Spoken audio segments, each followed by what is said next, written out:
good enough to continue the season. Again, I'm picked the Steelers to be a high runner. I was hoping to see them versus Buffalo or the Chiefs in the AFC, big game.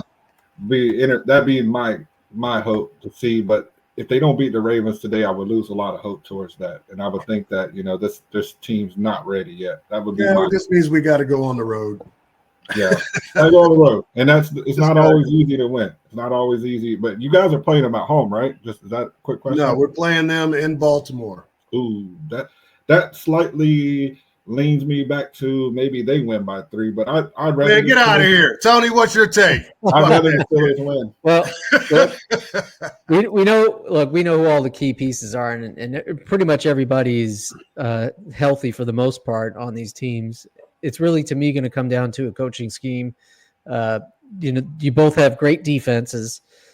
The Steelers having one of the top 5, top 6 defense. They only allow about 19 points per game.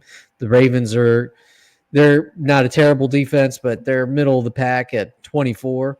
But they score a lot.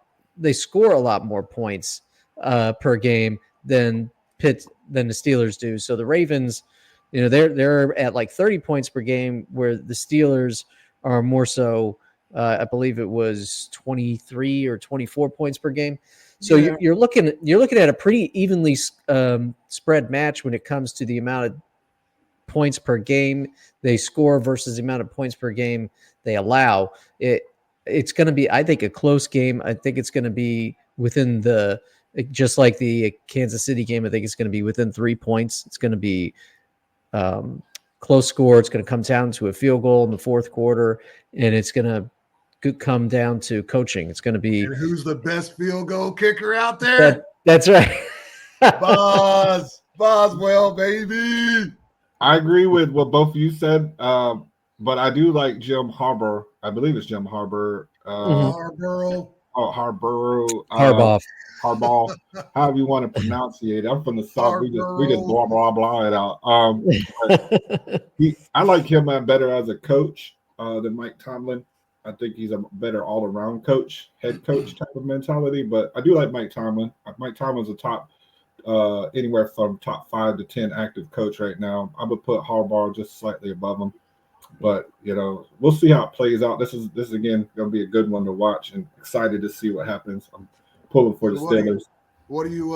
So are you +3 on the Steelers? I'm +3 Steelers. Tony. You already gave me you already told me how much, King. Okay. Yeah. So I'm going to give this one to the Steelers because I think John Harbaugh and the Ravens tend to have problems towards the end of the season when it comes to really important games, and this includes the playoffs.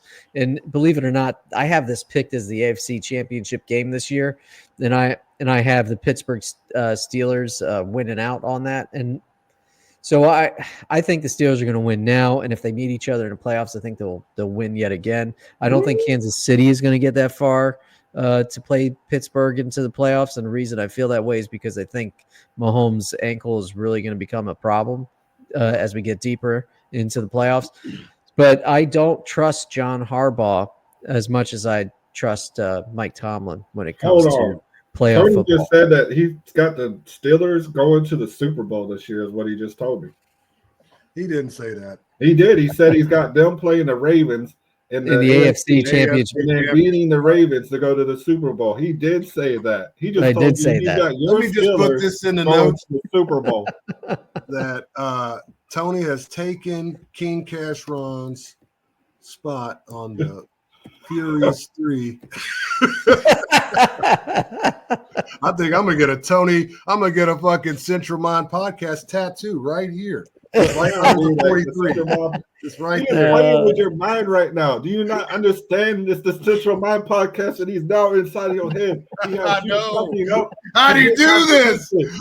That's right. It's psychology, man. That's fucking great. Oh, look who it is. Just in time. What the fuck?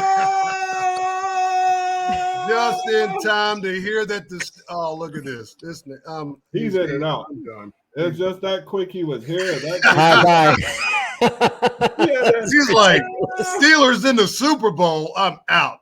Oh, I'm really curious of what he feels about that. I want to know what he thinks what Tony just said, and I want to know what he thinks, but he can't even make it. He just makes those pop-in appearances. Hello. But all right, well let's jump over to the Giants and Falcons game. And I'll start this one off real fast. Please. Yeah. All right, so we've got the New York Giants playing in the Atlanta Falcons on Sunday at 1 p.m. And, of course, I think it's Tommy DeVito that's going to lead the Giants. I'm not 100% sure whether or not he's going to be the starter. No relation that I know of. And then Michael Penix Jr. is going to be starting for the Falcons. They are benching Kirk Cousins. Captain Kirk is benched. So, look, let's just be honest here. The New York Giants suck, okay? They are one of the worst teams, maybe not just this season, but for the past 10 seasons that we've ever seen a worse team.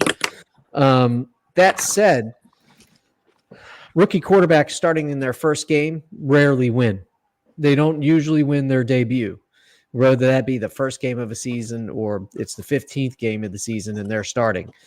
So I don't know that I expect the Falcons to win, only because their rookie quarterback is going to be starting towards the end of the season I don't think he played one snap yet this year, unless it was, garbage time.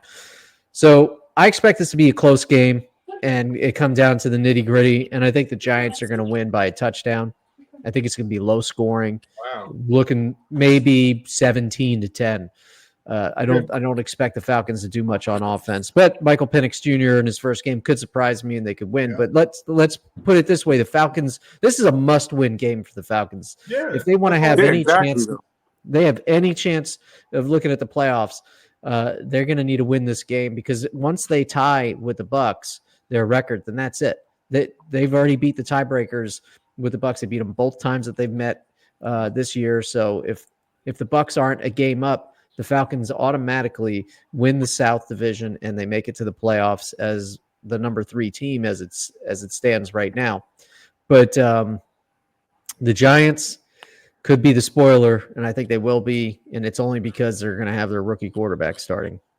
Can I say first, welcome Messiah to the show. Glad you can make it today. This is, but I want to say to Tony real quick. Why would the Falcons at this point, when they're in a competitive battle with the Bucs for that number 1 seat, and Cousins done enough to get them to this point? I know he's having some shaky games, but this is directed towards Tony, because I just wanted to kind of bounce right back to him and just for real quick.